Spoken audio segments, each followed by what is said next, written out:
Hi guys, Olive here. Here today to review two different fantasy books that I have read recently, both of which were published in 2018. The first of the two fantasy books that I will be reviewing in this video is The Poppy War by Rf Qualms. This is a military fantasy novel, and our main character is war orphan Thang Runin, also known as Rin. Up to the point of us meeting her, Rin has been raised by her opium-dealing foster parents in the south of the Nikata Empire.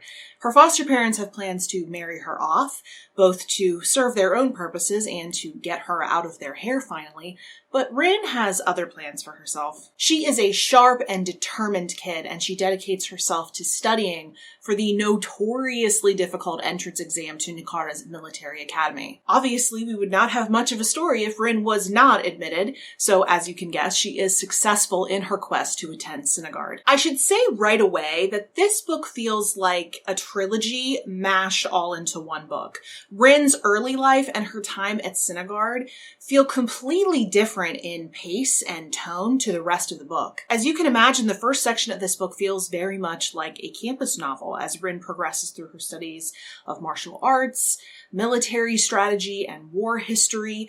She struggles a lot with her lack of skill because, unlike the other students, she is not the child of an established military leader who knows some of the basics just because of who their parents are. Rin struggles to make friends or even alliances at the school because of both her backgrounds, but also because of her impatience and her temper. She does herself very few favors. But although looking back at this first section after you've read the entire book makes it seem very different to the rest of the book, you can see how crucial this section is in building the world that we dive into in the last 2/3 of the novel. At the beginning of this novel, the Nikata Empire is in a very precarious position, only relatively recently holding on to their delicate statehood after the latest war with the Mugen Federation. The warlords governing all the different provinces have formed very shaky alliances, and two of the three legendary war heroes mainly responsible for the latest victory against the Mugen Federation have disappeared, leaving only the isolated empress on the throne. Very rapidly, almost too rapidly, in my opinion, Nikata falls back into war, and Rin is faced with challenges and horrors that she could never have imagined. This is an intensely fast-paced book. Like I said before, it's almost like it's 2 or 3 books all crammed into one novel. And while I'm a much bigger fan of that situation than I am of the alternative, which is just 1 book's worth of content stretched into 3 books to try to make more money off of it, it feels like because this book went so fast, it was like a rope slipping through my hands and I couldn't really get a grip on it. The Poppy War takes major inspiration from 20th century Chinese history, and I thought this really enriched the story. The world building and the lore were really top-notch. Rin's time spent at the military academy provided a really convenient way to teach the reader about the history of the empire, about its conflicts, and about the military strategy behind historical events. There was something really solid about this story because of how well thought out the backstory was. But I absolutely must mention at this point, seeing as this book does draw heavily upon historical events, that one of those events is the Rape of Nanking.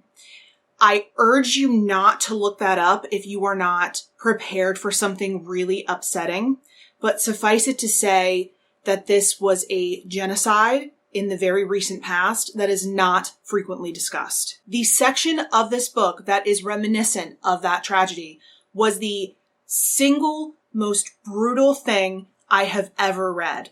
And I have a pretty strong constitution. I have sat through real life footage in documentaries of the Rwandan genocide in political science classes that I took in college.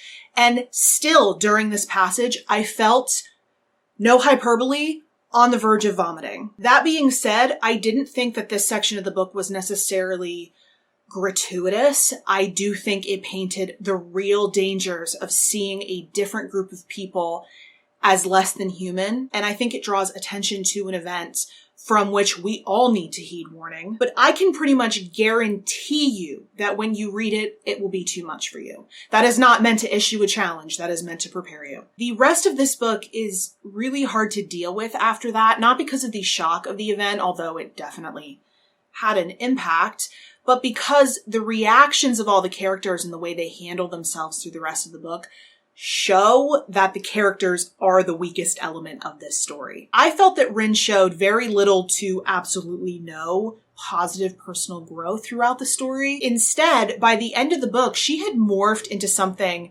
so twisted with hatred and bent on revenge that it was really hard to even feel for her anymore. She allows her rage to completely consume her, and as a result, ends up behaving in such an inexcusable, monstrous way that I didn't know whether or not we were supposed to be rooting for her anymore. The author did put some other characters in her face to challenge her views, but I could never really get a strong message from the author about which side she was taking. Overall, I thought this book wove really interesting and powerful historical messages into a very fast-paced, action-packed fantasy novel. And hell, I don't even like military strategy or military history, and I was still super engaged. But the message at the core of this book was so muddled that I was left not really knowing how to feel about it in the end. And the other fantasy book that I would like to review in this video is Spinning Silver by Naomi Novik. This is by the author of the Temeraire series, as well as Uprooted, one of my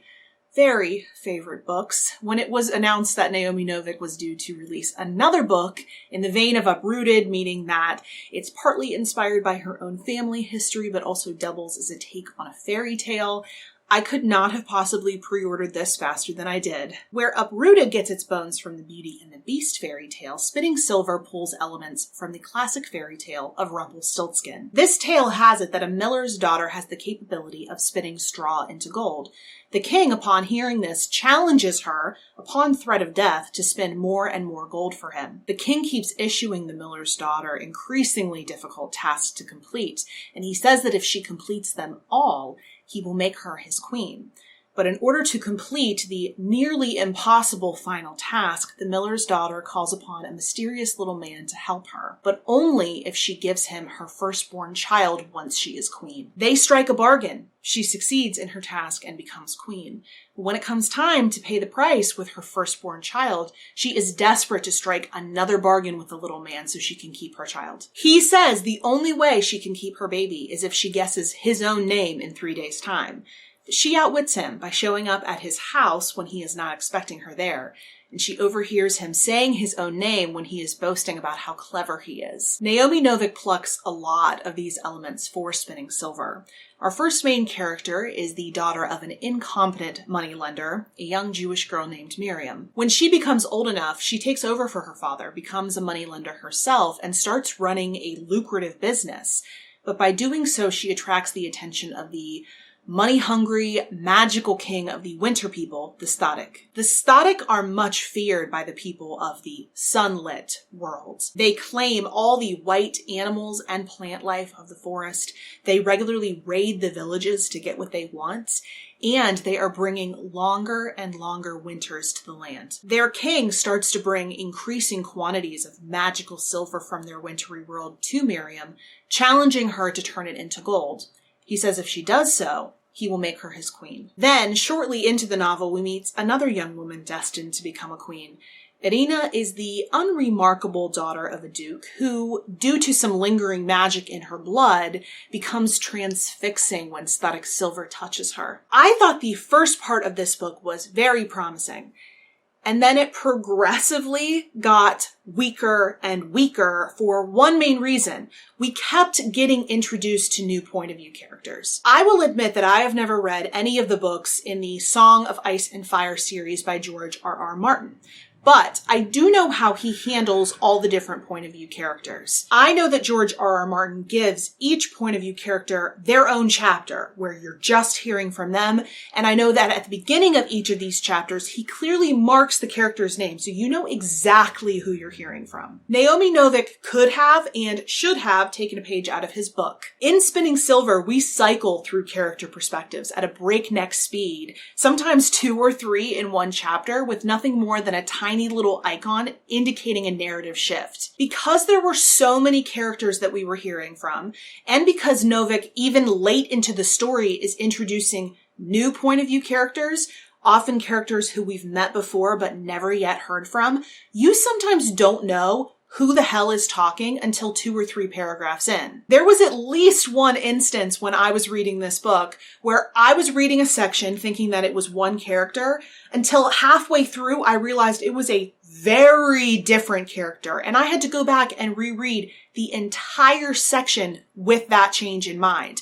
That shouldn't be happening. And because the lion's share of the effort put into this novel is spent trying to put you in the shoes of these individual characters, which sometimes takes the form of you reliving the same moment twice, just from different perspectives, this story plods along so clumsily. It first made me impatient, then despondent, and then ultimately defeated. I kept waiting in vain, as it turned out, for the magic that is so palpable in Uprooted to make an appearance. How can a book whose subject matter is glittering with magic and gold be so decidedly drab? At certain points there were echoes of what I loved about Uprooted, and certain moments were definitely compelling, but at the end of the day, this was just a major disappointment. I think that it thoroughly lacked the lore needed to make this story thrive. But the author exhausted all of her time and resources on these character perspectives that she completely failed to develop the world. Also, it seems like she felt obliged in some way to have some developing romances, so she hinted at them, but then either failed to have the time or interest in fleshing them out, and so she just left them hanging there. And the thing that damned this book to failure in my mind was the fact that all the majorly important things in this book happened during the last fifth of this novel, leaving nothing resolved and everything feeling rushed. I can't even talk about this book anymore because it is ripping me apart inside that I didn't love it. I honestly don't feel like I'm the kind of reader who expects an author of a book I love to just write the same book all over again just to appease me. But it is really hard to reconcile in my mind in this moment that the same author wrote these 2 books. Uprooted is an almost too fast-paced novel that is rich with lore and has a single point of view character, while Spinning Silver, unfortunately, is like a lame multicolor horse from Oz. Shiny, but doesn't go very far. So those were my very complicated feelings about 2 fantasy books that I have recently read. I would love to hear from you down in the comments section below. If you've read these books, and if you have, what you thought of them. Do you agree with me? Do you disagree with me? I would love to hear your thoughts. You can come chat with me down in the comments section below, or you can find me on a variety of different places on social media. The links to all of my profiles are linked in the description box below. Thank you so much for watching. I hope you're having a wonderful day, and I will see you in the next video. Bye.